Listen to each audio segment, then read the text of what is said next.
So, panelists, we will begin with the panel discussion. Actually, I have questions which are very current. It is like this is question for you, Mr. Shirish. First, yesterday only on Monday, our Prime Minister has announced, Pradhan Mantri Suryodaya Yojana. It's a very massive and very rooftop regarding this. Is like if I question it is PM on Monday announced Pradhan Mantri Yojana Suryodaya Yojana, aiming to install rooftop solar on 1 crore homes. So, how is this going to boost the RE sector? I think a very interesting question. And this announcement is actually, part of our solar mission where we have, earlier announced about 40 gigawatt of solar, out of which we have only 11 gigawatt right now installed on solar rooftop systems. Rooftop segment is important mainly for two reasons. One, it utilizes the land in the which is already under building utilization. So for urban, particularly for urban dwellers, this is an important aspect. Secondly, it also generates electricity where it is going to be used, in the household or in the offices or in the industrial premises. So from both this perspective, because then transmission and distribution losses, which we have, quite a bit of percentage still, are reduced, and electricity is directly used uh, by the consumer where it is generated. So I think although government earlier had a large target, but response was not that much. But with this announcement of 1 crore households, so even if we take simple example of rooftop systems in households or in and this will go for all the rooftops, whether they are industrial or commercial.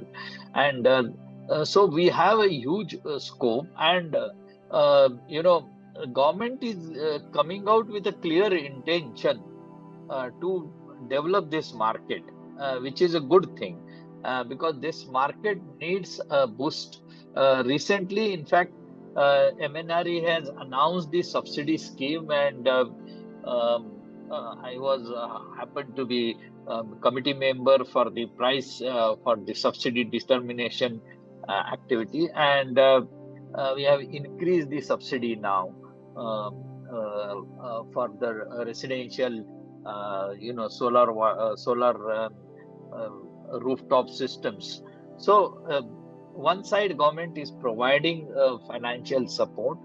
Second, it is also giving a large target, and so I think this will going to give a good boost, and most importantly, it will also give boost to the domestic manufacturing, which will create a huge market for domestic manufactured modules. Oh, thank you, sir. Thank you. Well explained, sir. So, this is a question for you, Mr. Vineet. The question is, how is the industry going to leverage this mega scheme announced by the PM? It is about industries. How is it going to leverage this? Okay. See, the recent announcement about 1,000 crores households to be solarized by the government on priority is a big, will give a big boost to the domestic manufacturers. But we need to understand one thing, as I mentioned in my earlier talks as well. See, the more important is the operational part of it. We had the policies right from the beginning when we were targeting about 40 gigawatt of rooftop from by 2022, and we could only achieve till night now around 11 gigawatt of. So intent was already there, but there were certain handicaps in terms of the awareness part, or in terms of maybe the willing the subsidy parts, or maybe on the part of discounts. There was not very much clarity initially about how to go about it, or maybe in terms of, I would say, the bankers were not fully fully knowledgeable about how to assess the applications for the solar projects. So there were the operational bottlenecks about it. So subsidies were already there, right? But I think more than subsidy, it is not at all required. I'll still request to the government and the agencies, so we have to come out of it. Already we have reached a stage where the grid parity is already there. If I have to go for a say opex model on a say on a commercial or industrial or maybe at a residential house also, so already it is available at a 5 rupees a unit or so. So which is almost matching with the conventional electricity which is being supplied. So I don't think the subsidy giving subsidy will really give a push to it. Instead, making customer aware of the benefits of the solars, making system more transparent, making it more easier, and making the discom official more efficient, and making the funds easily available at a low cost will give more better results rather than coming up with the policies. So implementation part was the one thing where the lackness was there. So definitely it will give a boost to the demand, if I say in terms of the to the domestic manufacturers and all. But if we have to really push these sectors, we have to clear these roadblocks. And industry has already been demanding. They have been demanding for so long to let's come out with this subsidy structure and all. Let this sector grow on its own. Let us educate the consumers about the benefit of the solar, so that will give more push to this rooftop. I'm not against the government coming with the policy, but what I mean to say is the operational part or the implementation part and how to go about it is more important than that. Thank you, sir. Thank you, That's sir, from for my side. putting up the point. Mr. Gaurav, as Mr. Vinit said, do you agree with him regarding the subsidy part? Yeah, so I think both while hearing both Shirish and Vineet, um, I think subsidy is needed at residential sector in some pockets of the whenever we are thinking about rural households and low income households. But I also agree with Vineet's part where he spoke about rather than focusing on subsidy, the implementation part is more important. Because just to provide you one, example, today if I want to, install a solar rooftop on my roof, who do I call? What will be the process? When it will be installed? When the net metering will be done? I'm not aware of it. And this process takes a fairly long time. And apart from that, I also need to know as a consumer how my bill will be adjusted.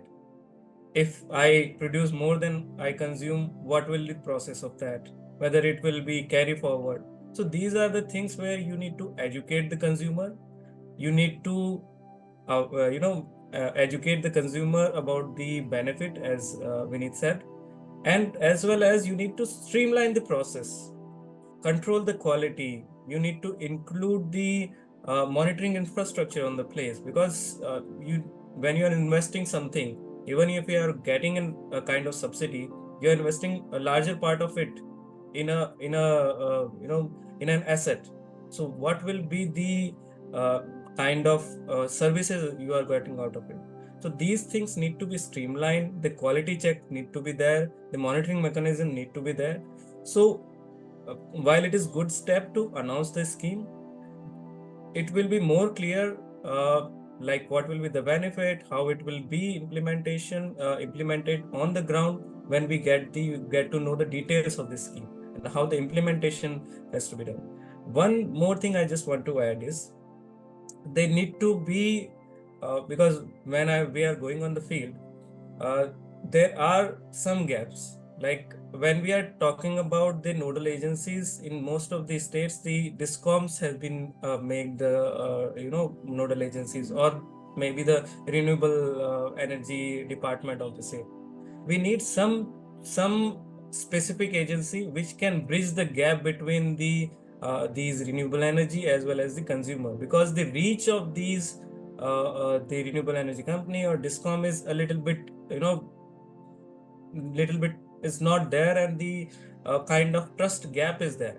That is why the uptake of these schemes also hampering at the ground level.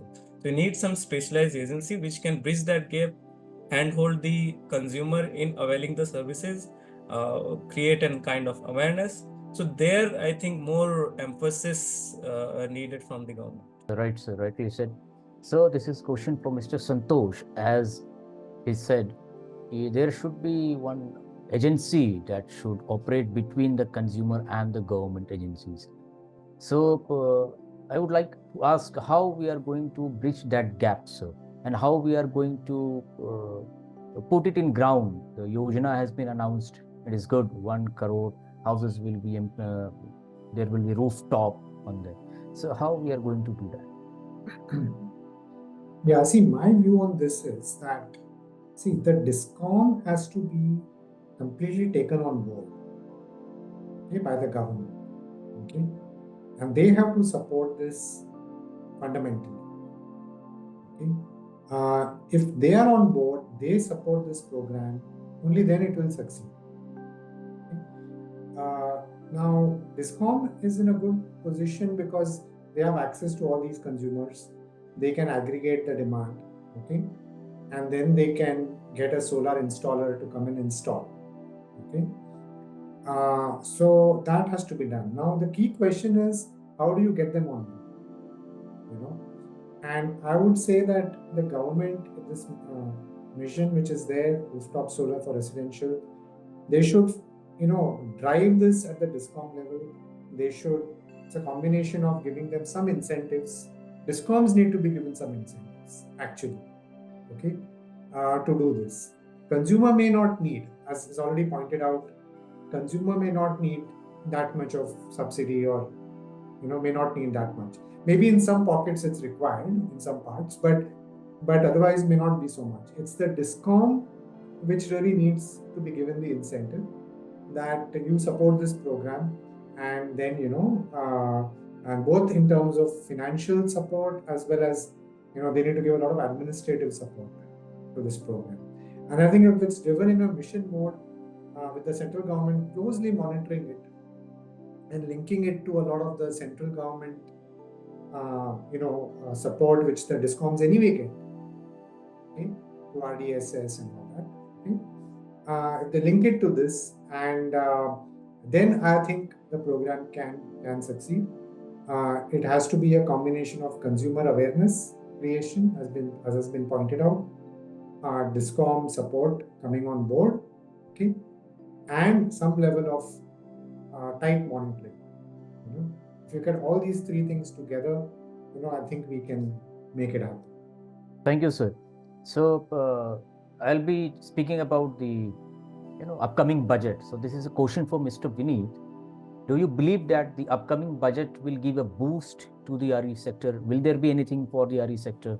See, the latest announcement of 1 crore solarized household, definitely it has to be implemented. There has to be something in the budget to go for all out in this. Secondly, see, when we talk of the say implementation part, we talk about the grid stability part of it. So until and unless we invest in transmission and distribution sectors across the states, wherein lot of investment is required, government has given a certain push in the last budget for around 10,000 cr, right? So these sectors need a lot of support from the government, transmission and distribution. Then there has to be a policy which is supporting enough to take up these storage issues, wherein when the demand from goes up and the solar generation is not up to the mark, we have the backup from the storage side. So that sector also needs a big push from the budget side. Secondly, as I mentioned, there should be something for the manufacturer, particularly for SME segments, which can really cater to the demand what we are seeing right now. And for big players, the thing which was lacking, as Santoshji also mentioned, we need to have a vertical integrations. since we are primarily having the manufacturing setup for modules and to a certain extent for the cells. So we need to involve many players, and more investment is required, right from the silicon to the wafers up to the cell and the downwards. So that by the end of maybe 2-3 years down the line, we have the complete vertical integration along the entire value chain, and thereby we are negating the import size. So I think the investment in the entire value chain, investment and the support for the transmission and the distribution network, and the streamlining of the rooftop projects, and the easy availability of the cheap and the low financial loans for the residential sector in particular is what is expected from the budget. Yeah, nicely said, sir. So, heading to Mr. Santosh, what is your expectation from the budget? Okay, I think one or two areas. One thing I would like to see something announced on hydrogen. Okay, because that's an upcoming area. It's again green hydrogen. So that's also having a lot of dependence on renewable energy. So I would like to see some concrete program announced, some funds allocated. The hydrogen mission has already been announced earlier, but translating that into some specific year targets is something that I would like to see. Number one. Second is like we already talked about rooftop solar and storage, right? These are two areas where I think rooftop solar, if they can come with some financial package for that, that is something that would be good. And for storage, again, energy storage, very, very crucial if we have to make the renewables happen. So if they can come out with some program for that. These are the three main areas I would say. Otherwise, I think they have already taken a lot of steps. Yeah, thank you, sir.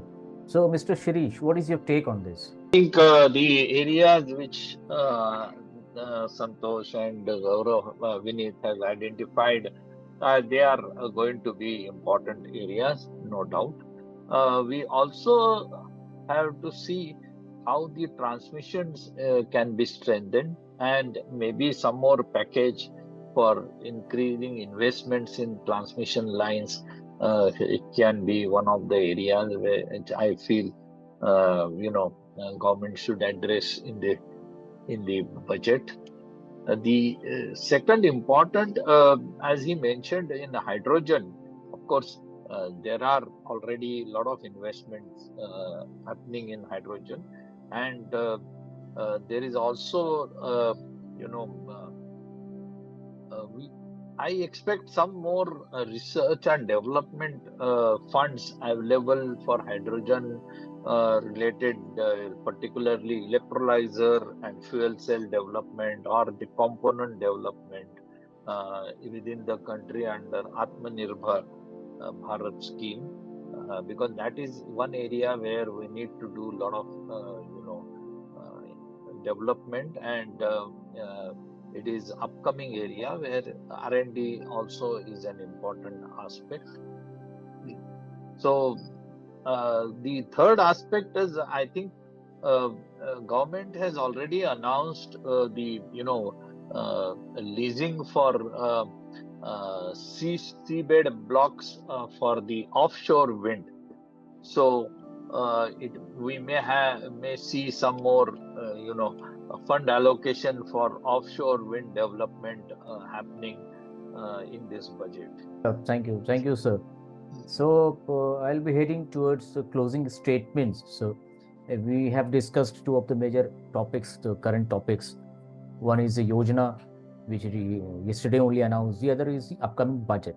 So, Mr. Santosh, I'll have your closing statement on this today's panel discussion. Okay, so thank you very much. I think it was a very interesting discussion. Thanks to my co-panelists for all the points they made. And I would say India is very well poised on this journey. Globally, I think we are very well poised. We are the third largest, renewable energy installed capacity, in the world. And, I think we are very well poised. And I think with a little bit more, the Prime Minister's vision and the government's vision is very strong on this. And I think if we follow that vision, keep monitoring it closely, I think India will do very well. Thank you, sir. So, Mr. Gaurav. Thanks, Sohail. And first of all, I'll just thank EPR for organizing this wonderful discussion, and want to thank all my fellow panelists for providing some of the thoughts for how to take this RE overall investment and ecosystem forward. And I think this is very a good discussion in terms of we got to know a lot of gaps which are there. Even India has been doing well in RE sector, and is also the pipeline is quite good. As I pointed out, there are issues which need to be addressed to achieve the capacity of like 40-50 gigawatt RE addition per year, and which is very much needed for our economic growth. So overall, I think it was a very good discussion, and points were very well taken, as well as pointed out. And we have also shared some of the expectation from the budget, and that will be very good to see. It will be very good to see like some of the suggestions and the expectations which our panelists pointed out should be there. So overall, it was a good discussion. Thank you. Shiv. Thank you, sir. Thank you. So, Mr. Shirish, sir. Yeah, thanks. I think it was a very interesting discussion and very knowledgeable discussion. Thanks to co-panelists. I think we have seen that India is well on the path of growing economy. $5 trillion economy in coming future. That's what Prime Minister's vision is. And to grow that economy, we need to grow our energy sector, not only the electricity sector, but also generally use of other energy resources like bio oil and others, sustainable energy resources. And from that perspective, I think interactions like this are very useful, because it gives it brings together different experts and different perspectives, and overall it is good to have this kind of discussions. And I think I look forward to renewable energy being central to our climate mitigation strategies, and also our development strategies, both in terms of economic development, Atmanirbhar Bharat perspective, and also developing the Indian industry and infrastructure. So it's going to be a very promising, and I look forward to the promising sector. Thank you. Thank you, sir. So, Mr. Vineet, sir, your closing statement.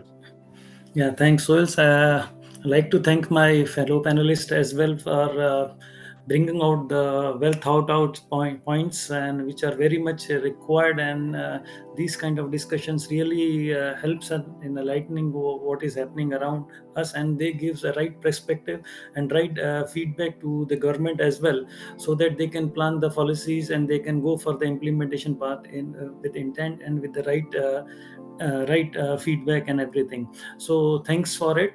And I would like to sum up that we are growing by more than around 7% every year. And since we are aiming at a demand of 500 gigawatt by 2030 with net zero emissions by 2070, so I think the per capita power consumption is definitely going to go up. So demand side, we have a very robust demand, and which need to be catered by the right manufacturing base supported by the government policies, and with the right transmission infrastructures, and the segments, particularly the rooftop segment, which is lacking. The policies which are supporting these kind of things, and which with the right intent, backed up by the proper implementations, and they are sustainable as well, so that we are there to meet all our demands and to meet the power targets as well as the energy climate targets. Thanks.